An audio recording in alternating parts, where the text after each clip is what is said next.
Olá pessoal, como estão?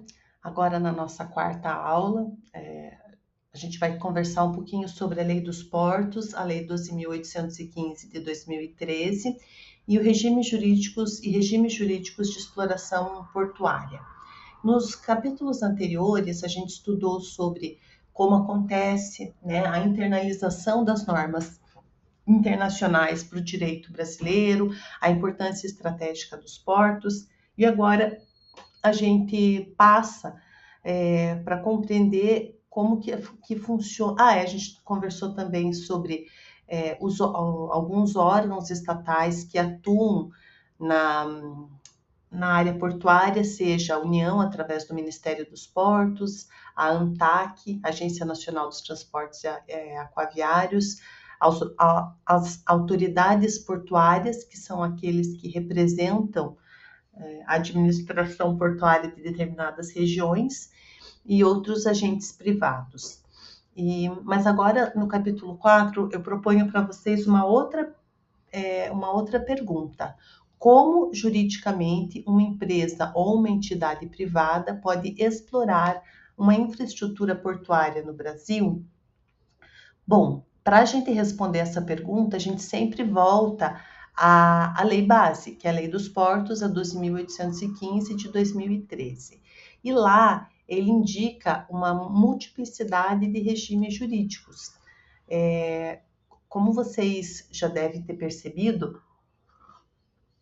e como a gente traz isso, na primeira aula, essa matéria de direito portuário é uma matéria interdisciplinar. Então, aqui a gente acaba tendo uma interface bem grande com o direito administrativo. E para responder essas perguntas, sempre é importante a gente ter em mente qual a localização, qual a natureza da infraestrutura, a modalidade de outorga e o regime jurídico de exploração. Então, como que vai acontecer essa exploração portuária a partir da legislação vigente? Antes de analisar a Lei dos Portos, é importante a gente ter em mente a Constituição, que ela estabelece que compete à União, mediante autorização, concessão ou permissão, os portos marítimos, fluviais e lacustres. Trata-se, então, de uma competência constitucional, ou seja, a própria Constituição ela já fala quais seriam as modalidades de exploração da área portuária. Ademais, é importante a gente ter em mente que a infraestrutura portuária apresenta uma dimensão que ela é muito importante, econômica, logística e para o Brasil enquanto estrutura pública. Então, ela tem essa multiplicidade de vieses que a gente precisa analisar quando faz a análise da exploração portuária. Nesse sentido, a União ela pode diretamente explorar os portos ou valer-se de alguns instrumentos que permitam que agentes privados realizem essa exploração. E é a partir disso que a gente vai dar uma olhadinha. Ai, professora, mas e se um particular regular o porto? Como que vai acontecer isso? Bom, a gente tem que ter em mente que a competência da exploração portuária é da União, mas a exploração ela pode ocorrer pela União ou pelos agentes privados. Se acontecer uma participação privada, o Estado vai fazer essa regulação estatal, ou seja, principalmente através da ANTAQ, ele vai acontecer uma fiscalização da gestão portuária para verificar se a exploração está acontecendo conforme os parâmetros esperados, digamos assim. E a estrutura portuária, a gente pode distinguir em dois pontos. O porto organizado, propriamente dito, então, por exemplo, imaginem a área do porto organizado de Paranaguá. Então, é uma área bem delimitada. E a área fora do porto organizado. Aonde são essas áreas fora? É uma área adjacente, é uma área contígua ao porto organizado. Não integra diretamente a estrutura do porto organizado, mas são empresas que participam dessa estrutura logística portuária. Professora, mas como que acontece, né, para uma empresa privada ela fazer, né, receber a outorga para participar dos serviços portuários? Bom, as pessoas jurídicas, né, tanto de direito público como de direito privado, elas recebem concessões, arrendamentos ou autorizações para poder desempenhar essa função dentro do setor portuário. A Lei dos Portos, a Lei 12.815, no seu artigo 2º, inciso 1º, ela define porto organizado como bem público construído e aparelhado para atender a necessidade de navegação, movimentação de passageiros ou de movimentação e armazenagem de mercadorias, cujo tráfego e operações portuárias estejam sob jurisdição da autoridade portuária. Ou seja, é a área bem delimitada que a autoridade portuária possui responsabilidade. E a área do porto organizado está definida no inciso 2º do artigo 2º e fala que é uma área delimitada por ato do Poder Executivo que compreende as instalações portuárias e infraestrutura de proteção e de acesso ao porto organizado. Então, se está falando que é uma área de acesso ao porto organizado, ela não pode ser a mesma coisa, então ela só pode ser contígua ou adjacente, certo?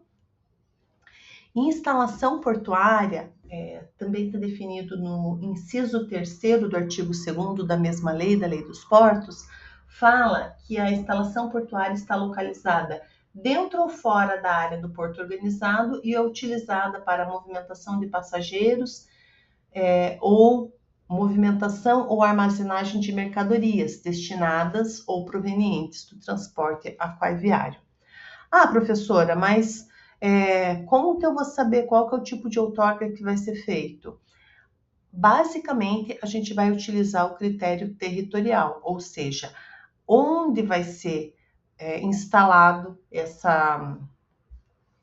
onde vai ocorrer a instalação, né, dessa empresa, qual a natureza do bem, qual é o objeto da exploração, para daí então a gente perceber qual que vai ser o título jurídico, né? Qual vai ser o título? E quais são os títulos? Concessão, arrendamento ou autorização. Na concessão, o próprio porto organizado, ele realiza a cessão onerosa, ou seja, então dentro da área do porto, ele pode conceder de forma não gratuita, então mediante recebimento de valores, né? A utilização de determinado espaço. O arrendamento são áreas de infraestruturas públicas específicas dentro do porto organizado. Não acontece a transferência da administração do porto em geral. A autoridade portuária continua sendo a mesma, só que determinada área dentro do porto organizado é arrendado para que uma outra empresa utilize aquela região para exploração econômica voltado para os fins portuários. E a autorização, por sua vez, ela acontece fora da área do porto organizado e acontece mediante autorização e ela é denominada de terminal de uso privado. Então, via de regra, aquelas áreas que a iniciativa privada realiza, ela pega para si, para explorar comercialmente uma área portuária, vai se chamar de terminal de uso privado.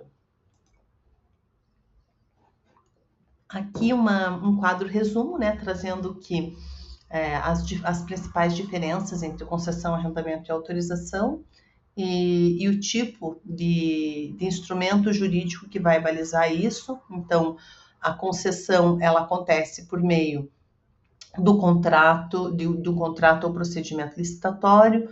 No arrendamento, via de regra, é precedido de licitação E a autorização, que são os terminais de uso privado, eles acontecem por contratos de adesão.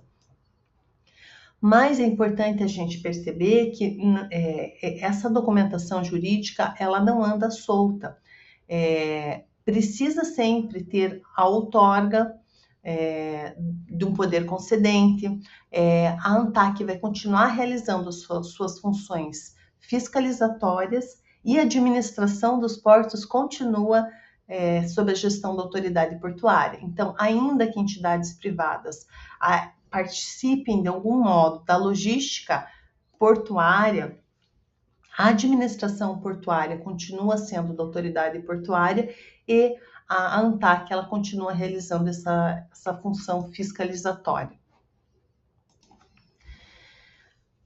Nesse sentido, é importante a gente perceber também que a área que vai ser ocupada não é simplesmente, não vou escolher essa empresa, né, para ocupação da área. Sempre vai ser feita uma análise dentro do processo licitatório da maior capacidade de movimentação, menor tarifa, menor tempo de movimentação de carga e maior valor investido.